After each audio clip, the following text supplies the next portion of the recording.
guys, what is up and welcome back. Welcome to another Momtober video where I am sharing lots of Halloween and fall videos from Sunday through Thursday here on YouTube. Today we are doing 5 super easy Halloween arts and crafts. I have one drying here in the background. All of these, with the exception of maybe one item, you will probably have already in your house, and they are so incredibly easy. So for those of you who are not artistically inclined like myself, these are very, very easy for you to do with your children. Sydney loves doing arts and crafts. It's another rainy day, so we've done them over the course of a couple of different rainy days, and just something to keep you occupied with. Maybe do some decorating your house with or entertaining your child on a rainy day. We will jump into the 5 easy Halloween arts and crafts for kids.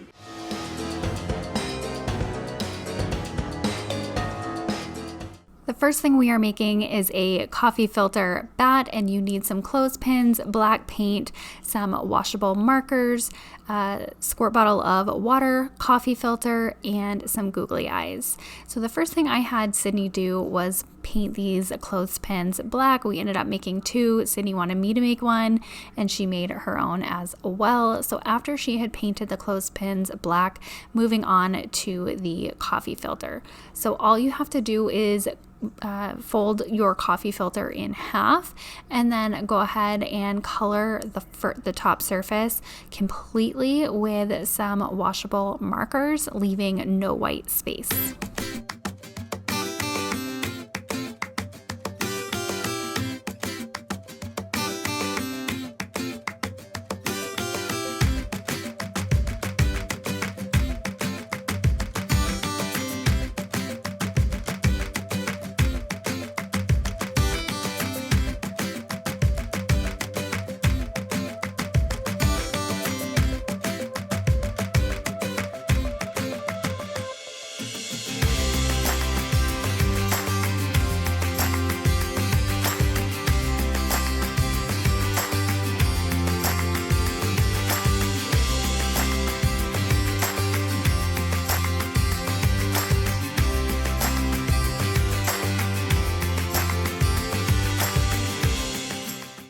Once you have the entire surface colored in whatever pattern you'd like, go ahead and soak your coffee filter. So I use this squirt bottle. Sydney had a hard time using it with just one hand, so we switched to my plant mister, and that worked wonderfully for her.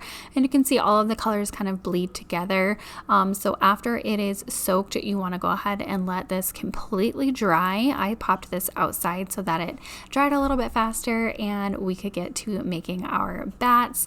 So after this was dry, all you have to do is pinch the center of the coffee filter essentially, and then put the clothespin in the middle where you're pinching it. And then you can go ahead and pop on some googly eyes if you'd like. Sydney decided to do 1 and be a little bit more spooky. I did 2. And also you can totally cut the coffee filter to have a little bit more curve to your bat wings if you prefer it that way, but I think they came out absolutely adorable the way that we did them.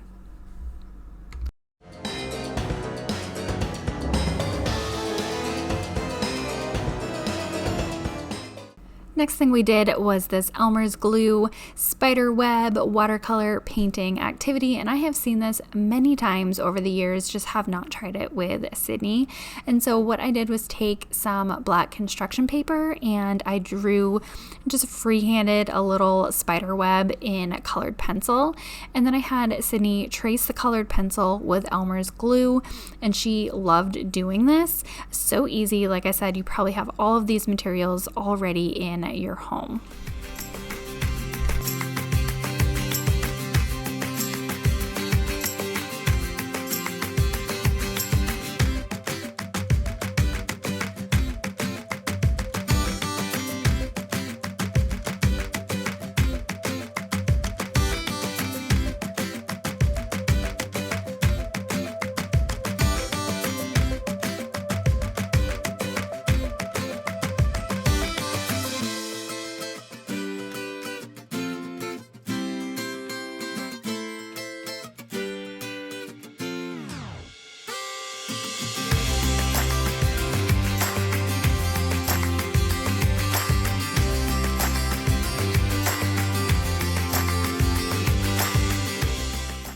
Next, you're going to go ahead and cover all of the glue with some table salt, and I just generously poured this all over the glue and kind of made sure that it all stuck to the glue as well. Now, this did not turn out Pinterest perfect. This did not turn out how I have seen them turn out. For some reason, either the glue or the salt, it just kind of melted into the construction paper, and it was really difficult to get all of the salt off after the glue dried.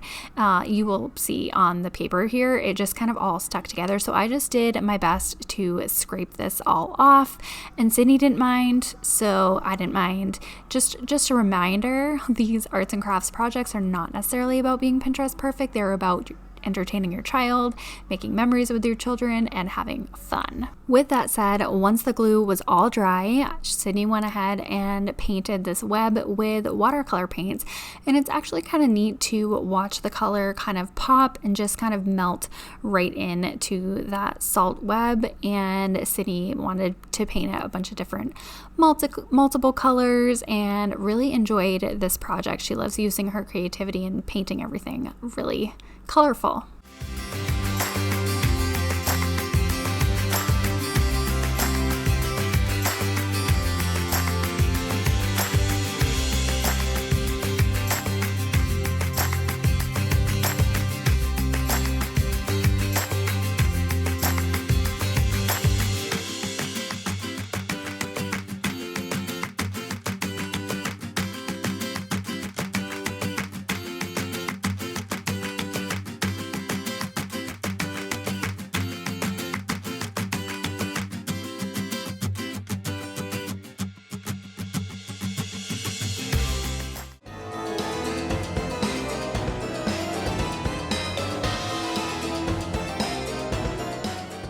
Next up was this ghost silhouette art, and you can use different shapes, whatever you prefer. You can do a bat, you can do a haunted house, anything your heart can think of, maybe even like a spooky tree.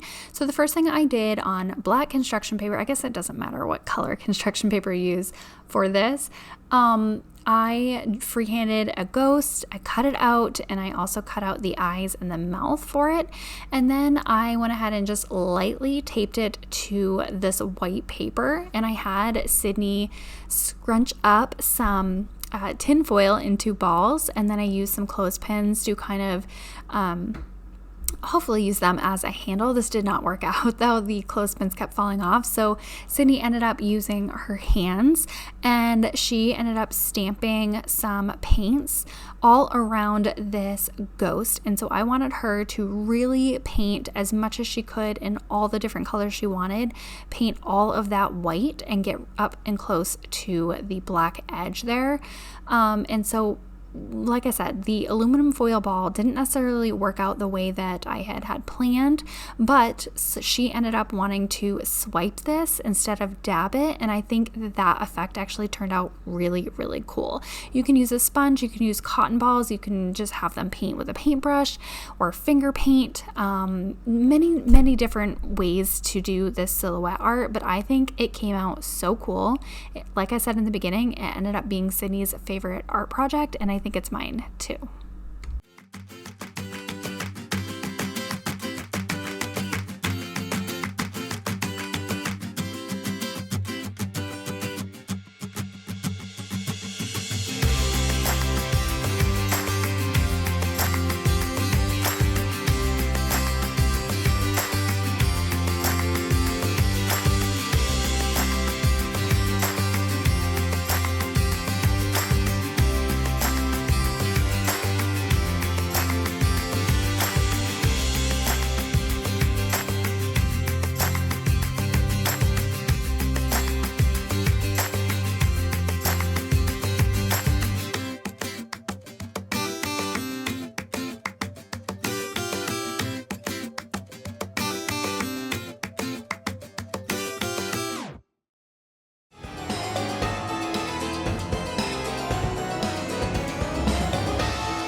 Next, we are doing this Suncatcher Spiderweb. Now this we have definitely done before, but a different theme. I just love this concept because you can use so many different designs to make little sun catchers with, and it's so much fun. You're going to use black construction paper, little tissue paper squares, and contact paper. So the contact paper you might have to go out and get, but I did find mine at my local craft store. So starting out by making a square with your construction paper, and then kind of cutting off the excess once you fold in that triangle. Then you're going to fold the triangle about 2 more times, so 3 times all together. And then all you have to do is essentially make, those paper snowflakes, but you're going to be making a spider web. So go in with more of those straight lines and kind of make as many cutouts as you like. Now, the more cutouts that you add, the more of the colorful sun catcher, tissue paper that will show, just FYI. Sydney made one, I made one, and I think actually I ended up not finishing mine because Sydney said hers was better, which it totally was.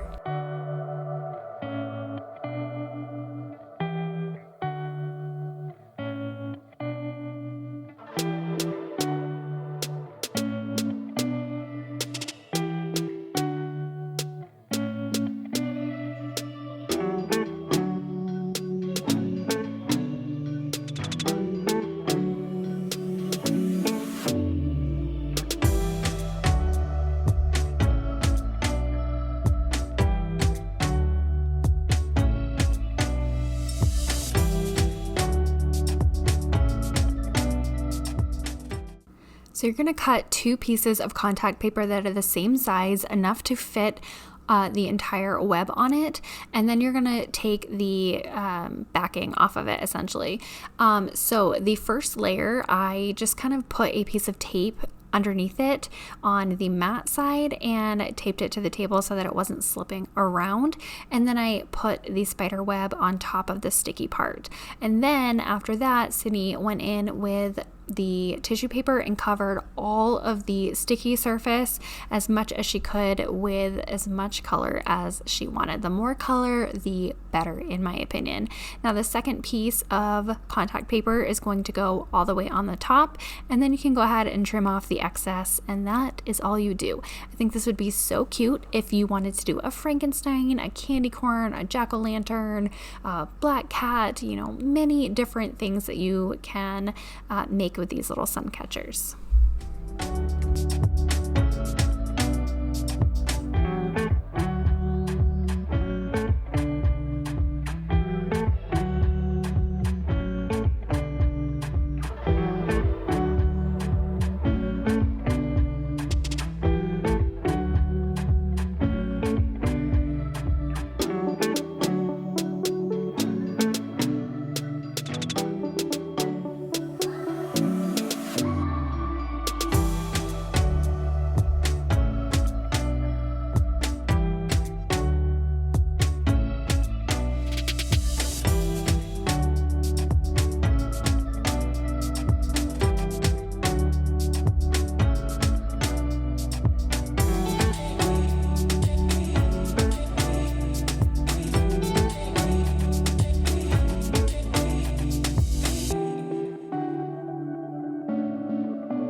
And the fifth and final arts and crafts project I'm sharing today is this Handprint Witch. I love doing a little arts and crafts with some handprints. It's just a fun memory to keep, to see, over the years how big they're getting, which is also really sad. So Sydney traced a couple of handprints, and then I went ahead and cut them out. And then I also made some cutouts of a witch's hat and a little belt for the witch's hat, some cheeks, and you can do whatever type of a handprint arts and crafts that you like. I ended up seeing this one on Pinterest, and so I pretty much just replicated it. Sydney loved it, and she thinks it's so cute, and she said that was actually really fun, and I want to do another one. I had her put together the entire witch. I just had her look at the picture and kind of figure it out herself, and she had so much fun drawing on the eyes, the nose, the mouth, and she added some squigglies and some S's, and so, you know, and some dimples on the cheeks. It was adorable.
Like mine, it's so good. I love it.